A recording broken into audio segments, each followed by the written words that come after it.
Three boys went missing after going off to explore a cave known as Murphy's Cave. What happened to Edwin Craig Dowell, William Francis Hoag, and Joel Wise Hoag? On Monday, the 8th of May 1967, brothers William Francis Hoag, who went by both Bill and Billy, and Joel Wise Hoag, who went by both Joe and Joey, were exploring a cave known Murphy's Cave in Hannibal, Marion County, Missouri. The cave was close to the construction site on Highway 79, and a worker spotted the boys.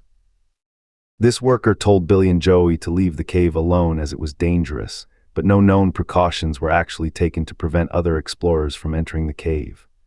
Billy and Joey did not listen to the worker, and instead returned to Murphy's Cave, having snuck out to go to the cave on Tuesday, the 9th of May, with two of their friends. Some sources say that Craig was with them on the 9th, but I am unsure if that is confirmed or not. Billy and Joey returned home later that night with their clothes covered in red clay mud, leading them to be scolded by their mother, Helen, and being told by her to wash their clothes. Both Helen and Mike told them that they were to not ever go to the cave again, and if they did, they would be in big trouble. The next day, Wednesday, the 10th of May 1967, Helen and Mike left the Hoag residence to go to a meat market, giving their eldest children strict instructions to thoroughly watch their younger siblings and make sure that Joey and Billy did not leave the house. When Joey returned from school that day, he was greeted by Dada, with Billy already being in the house. I'm not sure if Billy had simply arrived home earlier or was off sick that day, before entering the house and going into his bedroom to change out of his school clothes. Dada recalled telling Joey and Billy to, "You stay in the yard now, you hear me," but she said that Billy did not answer her. Tim, who was 15 at the time, and Dada, who was 16 at the time, were obeying their parents' orders to watch both Billy and Joey, though at some point they lost track of the boys and the two had gone back out to see Murphy's Cave, taking a flashlight, a homemade lantern. Some sources say it was a homemade lantern. Others say a homemade ladder. It could have been both, but again, it changes depending on the source, and a shovel with them. Over the course of the afternoon, Joey and Billy would be seen with several of their friends, including 14-year-old Edwin Craig Dowell. Craig went by his middle name, and it is unknown if he was actually a friend to the boys or just an acquaintance, but Craig and Joel both attended Hannibal Junior High. Billy and Joey had asked another friend of theirs, 11-year-old Greg Henderson, to go with them to the cave, but he couldn't as he was called in for dinner, though I want to note that, like many other details of this case, the reason why Greg couldn't come changes depending on the source, and it's also said he couldn't come because he was grounded and confined to his room. The timestamp of when the boys were exactly last seen is contradictory. Apparently they were in Murphy's Cave at around 4:35 p.m., but they were spotted several more times around town between 4:40 p.m. and 5:15 p.m., sometimes together and sometimes separately. Likewise, the story of who had exactly last seen them was blurred too. One source said the last known sighting of the boys was by a teenage girl. Another says it was a teacher. Yet another says they were last spotted on top of a cliff called Lover's Leap by a janitor at their school. This was the latest reported sighting of the boys. After 5:15, all traces of them were lost. Taken from https://maryhallberg wixsite.com/maryhallberg/post/the lost boys of Hannibal missing for 55 years. Around 5:15 p.m., a friend of Billy and Joey stopped by the Hoag house to see if they were home. Helen and Mike, who had came back from the meat market, said that they weren't there, but told this friend to tell Billy and Joey to come home immediately if they saw them. When Billy and Joey weren't home by 5:45 p.m., their brother Tim began looking for them. He went to Murphy's Cave and saw some of the boys' friends there, and these friends told Tim that they saw Billy, Joey, and Craig go into the cave earlier. Tim did enter the cave but found nothing. Shortly before 6:30 p.m., Helen called the police to report Billy and Joey missing. That same day, the construction work nearby had caused a cave-in at Murphy Cave, and investigators feared that the boys were inside of the cave when it had happened and ended up trapped with no way out, though this hasn't been confirmed and remains speculation. Along with the police, groups like the Mark Twain Emergency Squad, the National Speleological Society, civil defense workers, and the Missouri National Guardsmen were brought in to help search for the boys.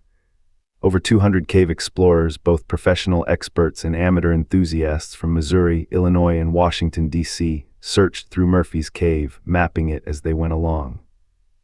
It was noted that some of the passages they searched were so narrow that one of the more petite searchers, who weighed 98 pounds, could barely squeeze in. The Hoag family, Helen and Mike and their other 9 children, as well as a score of relatives, all remained present during the searches and insisted, pleaded and demanded that rescuers divide their forces and search other caves to the southeast.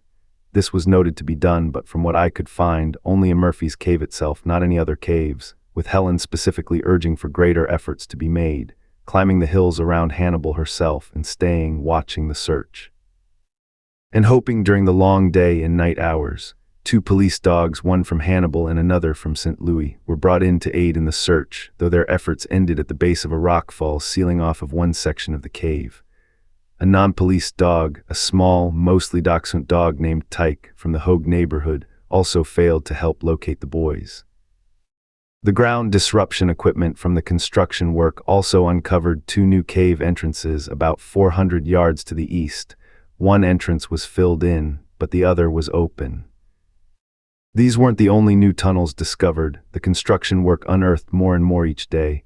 Murphy's cave itself was described as a labyrinth, and the Mark Twain emergency squad said there was a slide in a cave passage about 20 feet to the right of the entrance that blocked rescue teams from entering a section of the cave running along the face of the bluff. The only real clue was that a lone sock thought to belong to Craig was found in a quarry by members of the Mark Twain emergency squad, along with a red substance believed to be blood. Eventually, all of these searches turned up nothing, and the boys were never seen again. The latest lead was in 2006, when construction workers building a new elementary school on Highway 79 found a small cave about 50 feet long. Authorities checked it to see if the Hoag brothers or Craig were there, but this new search also turned up with nothing. Joel Wise Hoag was born on the 25th of July 1954 to mother Helen Hoag and father Mike Hoag. Joel had 10 other siblings, 6 brothers and 4 sisters, with Billy, Tim, Michael, Jr., Roberta, Ray, Robin J., and Deborah, who went by Dida, being the only ones named. Joel went by Joey and Joe, and according to his sister Dida, he was quite a serious boy, at least more serious than Billy, who was described as being very mischievous, who was very interested in science, particularly astronomy. He kept a meticulous journal that he signed each night, Amateur Astronomer Joel Hoag. Joel was very adventurous and enjoyed exploring with his classmates and young neighbors. Dida noted that Joel was often seen with his telescope watching the stars. Joel also wanted to be the first man on the moon. At the time of disappearance, Joel was 12 years old. He was turning 13 in July, but every source lists him as being 13. He was 56 feet tall and weighed about 100 pounds. He had a scar on his forehead and a dark complexion. His hair and eye color are both noted to be brown. His clothing description is a white t-shirt and blue jeans. William Francis Hoag was born on the 4th of October 1955 to mother Helen Hoag and father Mike Hoag. William had 10 other siblings, 6 brothers and 4 sisters, with Joel, Tim, Michael, Jr., Roberta, Ray, Robin J., and Deborah, who went by Dida, being the only ones named. William went by Bill and Billy and was described by Dida to be a funny little thing as well as being very mischievous. William was very adventurous and enjoyed going on his adventures and exploring with his classmates and young neighbors.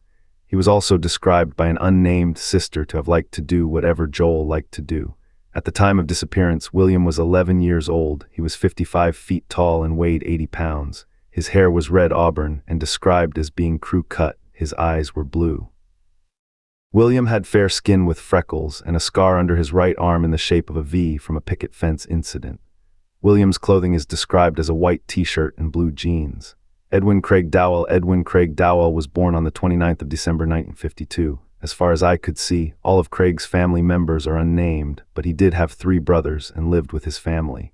He was affectionately described by his mother to be crazy about bicycles. Instead of Edwin, he went by his middle name, Craig. At the time of disappearance, Craig was 14 years old. He was 50 feet tall and 100 pounds. Characteristics like hair color and eye color aren't listed, and the Doe Network and the Charlie Project list his exact height, weight, eye color, and hair color as all being unknown. Theories: abduction theory and JWG theory. There's been speculation that the boys did not enter the cave at all and were abducted instead, with a new Earth theory suggesting that John Wayne Gacy was responsible. A new book written by John Wingate, a Hannibal native, suggests that the boys might have been slain by serial killer John Wayne Gacy. John was convicted of murdering 33 boys and young men in the Chicago, Illinois area between 1972 and 1978. The theory is that John encountered the three boys near the caves and offered them a lift home. Instead, he took the boys to a nearby wooded area where he assaulted and killed them. The possibility also stands that he might have buried them in that location as well. Wingate started to heat from 3 different psychics when he started making trips to both Hannibal and Illinois to sign his book. The 3 psychics suggested that Gacy was actually responsible for the boys' demise. The first psychic showed up at Wingate's book conference and became visibly upset because she felt the boy's presence as he spoke. Several weeks later, another psychic called one of the sisters of the Hoag brothers and said she believed without a doubt that John Wayne Gacy was in fact responsible for the deaths of her 2 brothers and their friend. Another woman from Wyoming who is a psychic claimed that when she was looking at photos of the 3 boys, she saw visions of the boys being assaulted and slain by Gacy. Apparently, this wasn't the first time that Gacy's name came up in connection to the 3 boys in Hannibal. When he was arrested for his crimes in 1978, many rumors and questions went around as to whether Gacy could have been in Hannibal at the time they disappeared. It was discovered that Gacy was living and working in Waterloo, Iowa in 1967, while his mother was living in Little Rock, Arkansas at the time.